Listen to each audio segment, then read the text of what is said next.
ఆంధ్రప్రదేశ్ ప్రజలకు ఇది ఎంతో మంచి బడ్జెట్ అని తెలుగుదేశం పార్టీ రైల్వే కోడూరు నియోజకవర్గ ఇన్ఛార్జ్ ముక్కా రూపానందరెడ్డి అన్నారు. రైల్వే కోడూరులోని పార్టీ కార్యాలయంలో ఏర్పాటు చేసిన విలేకరుల సమావేశంలో బడ్జెట్ పై ఆయన స్పందించారు. నిరుపేదలు, రైతులు, బడుగు బలహీన వర్గాలకు మేలు చేసే విధంగా కూటమి ప్రభుత్వం బడ్జెట్ను ప్రవేశపెట్టిందని ముక్కా రూపానందరెడ్డి తెలిపారు. రాష్ట్ర అభివృద్ధి, సంక్షేమ భవిష్యత్తుకు ఇది బ్లూ ప్రింట్లా పనిచేస్తుందని పేర్కొన్నారు. వ్యవసాయం, పారిశ్రామిక రంగం, సాగునీరు, విద్య, వైద్యం, టూరిజం, పంచాయతీరాజ్, మహిళా సంక్షేమ రంగాలకు ప్రాధాన్యతనిచ్చారని వెల్లడించారు. విజన్ 24 లక్ష్యంగా రాష్ట్రానికి స్పష్టమైన దిశాదశలను చూపించే బడ్జెట్ను ఇదని ఆయన అభిప్రాయపడ్డారు. నిన్న బడ్జెట్ ప్రవేశపెట్టారు కాబట్టి దాని గురించి ఈరోజు ప్రెస్ మీట్ పెట్టడం జరిగింది. ముఖ్యంగా మన ప్రియతమ నాయకుడు, మన ముఖ్యమంత్రి నారా చంద్రబాబు నాయుడు గారు 40 సంవత్సరాలు పైబడి రాజకీయ అనుభవం ఉన్న వ్యక్తిగా, అదేవిధంగా మన పవన్ కళ్యాణ్ గారు అందరూ కలిసి, ఎన్డీఏ కుటుంబం అందరూ కలిసి మన ఫైనాన్స్ మినిస్టర్ కేశవ్ గారితో ఈ బడ్జెట్ సమావేశం ఏర్పాటు చేయడం జరిగింది, ప్రవేశపెట్టడం జరిగింది. ముఖ్యంగా నిరుపేదలకి, వ్యవసాయ రైతులకి అందరికీ కూడా రాష్ట్రంలో మంచి చేసే విధంగా ఈ బడ్జెట్ ఉంది.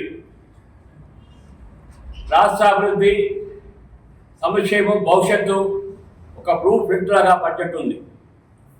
రాష్ట్ర భవిష్యత్తు స్వచ్ఛమైన దశను చూపే విధంగా ఈ బడ్జెట్ ప్రస్తావించడం జరిగింది.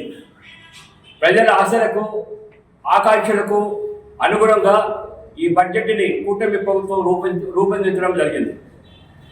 ప్రజా జీవితాల్లో నిజమైన మార్పులు వచ్చేలా ఈ బడ్జెట్ ఉంది.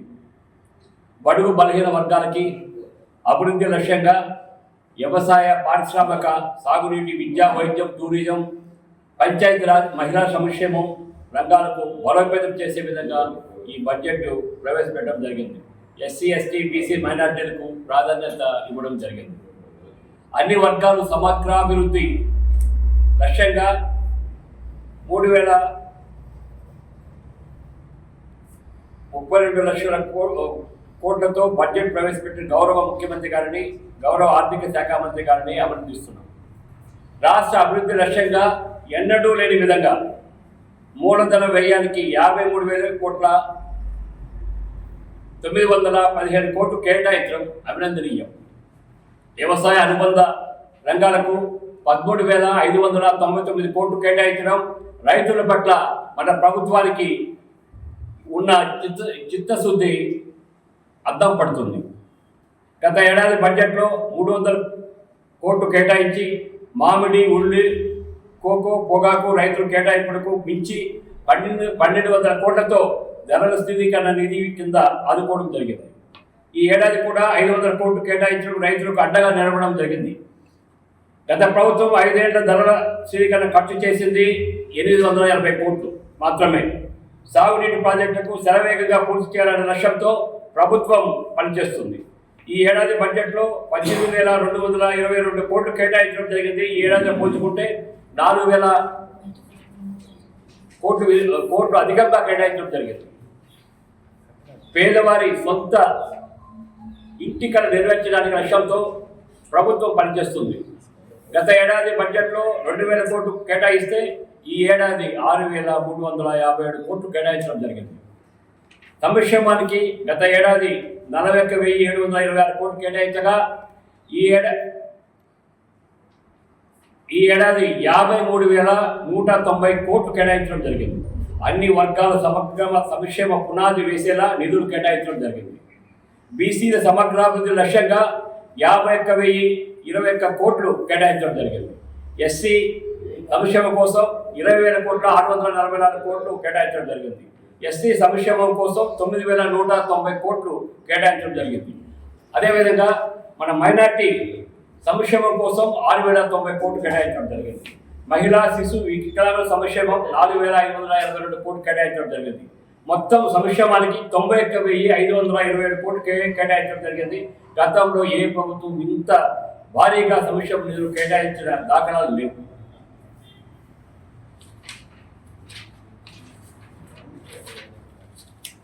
సాంఘిక సంక్షేమానికి 11,118 కోట్లు కేటాయించడం జరిగింది. పాఠశాల విద్యకు 32,308 కోట్లు కేటాయించడం జరిగింది. విద్యారంగానికి రాష్ట్ర ప్రభుత్వం ఇచ్చిన ప్రాధాన్యత అర్థం పడుతుంది. ఈ సందర్భంగా మౌలిక వసతుల కల్పనకు 1,500 కోట్లు, ఉన్నత విద్యకు 2,567 కోట్లు, నైపుణ్యాభివృద్ధికి 120 కోట్లు కేటాయించడం జరిగింది. ఎన్టీఆర్ భరోసా కింద పింఛన్ 27,719 కోట్లు కేటాయించారు. పంచాయతీరాజ్ శాఖకు 22,942 కోట్లు కేటాయించడం జరిగింది. వ్యవసాయ విద్యుత్ సబ్సిడీ 11,000 కోట్లు ప్రభుత్వం కేటాయించడం జరిగింది. ఆక్వా సబ్సిడీకి 890 కోట్లు ఖర్చు పెట్టడం జరిగింది. గృహ నిర్మాణ శాఖకు 6,357 కోట్లు కేటాయించడం జరిగింది. పౌర సరఫరాల శాఖకు 3,821 కోట్లు కేటాయించడం జరిగింది.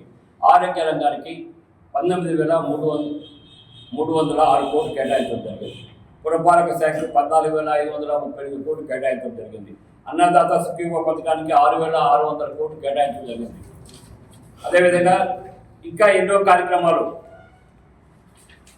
మన ఎన్డీఏ గవర్నమెంట్ ఈ బడ్జెట్లో ప్రవేశపెట్టడం జరిగింది. గత ప్రభుత్వం 12.3% వడ్డీతో చేయగా కూటమి ప్రభుత్వం వచ్చిన తర్వాత 9%తోనే చేయడం జరిగింది.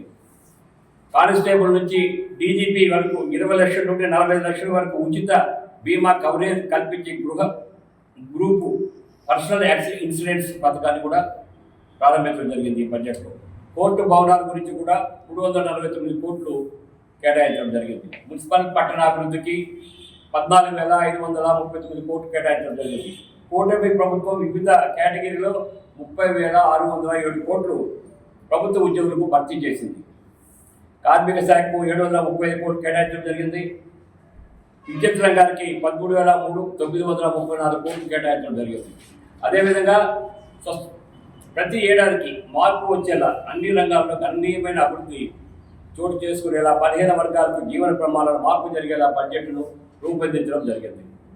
విజన్ 2047 లక్ష్యంగా ప్రభుత్వం పనిచేస్తూ ఉంది. ఆర్థిక క్రమశిక్షణ పాటిస్తూ వ్యవసాయము, సాగునీటి కోసం విద్య, వైద్య, ఆరోగ్యాలకు బలోపేతం చేసే యువతకు ఉపాధినిచ్చే పెట్టుబడులకు ఆకర్షిస్తూ బడ్జెట్ రూపొందించడం జరిగింది. ప్రభుత్వం మరోసారి అభినందిస్తున్నాం. ఈ బడ్జెట్ రాష్ట్ర అభివృద్ధి బాటలో నడిచేందుకు దోహదపడుతుందని ఈ సందర్భంగా తెలియజేసుకుంటున్నాం. మన ప్రియతమ నాయకుడు, మన ముఖ్యమంత్రి నారా చంద్రబాబు నాయుడు గారు ప్రవేశపెట్టిన ఈ బడ్జెట్ చాలా అన్ని వర్గాలకు సమానంగా మంచి జరుగుతుందని ఈ సభాముఖంగా తెలియజేసుకుంటున్నాం.